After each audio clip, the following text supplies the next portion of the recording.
आणि आता पाहूयात लोकसभेचा आखाडा। आमचं सरकार आल्यावर शेतकऱ्यांचं कर्ज माफ करणार, शेतकऱ्यांच्या कर्जमाफीसाठी आयोग स्थापन करणार, राहुल गांधींची घोषणा।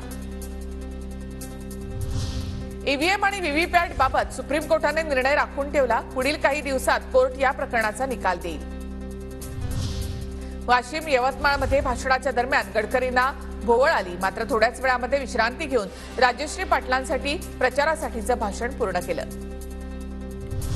उद्धव ठाकरे आणि काँग्रेसची 1990 ची कॅसेट सुरू आहे, संविधान बदलणार, मुंबई तोडणार यावरच ते अडकले।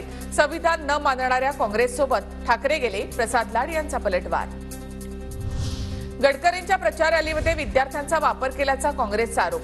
नागपुरातील एनएसव्हीएम फुलवारी शाळेवर कारवाई करण्याचे राज्य निवडणूक आयोगाचे आदेश।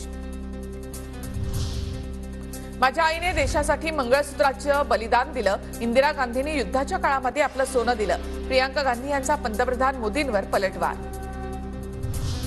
महाराष्ट्रामधील 8 मतदारसंघासह देशातील 89 जागांवर 26 एप्रिलला मतदान। बुलडाणा, अकोला, अमरावती, वर्धा, यवतमाळ, वाशिम तसंच हिंगोली, नांदेड आणि परभणीमध्ये सुद्धा मतदान होणार। महाराष्ट्रामध्ये पंतप्रधान मोदींच्या प्रचाराचा धडाका। भाजप उमेदवार पंकजा मुंडेंच्या प्रचारासाठी मोदी मैदानात। 6 मेला बीड आणि नगरमध्ये मोदींची सभा।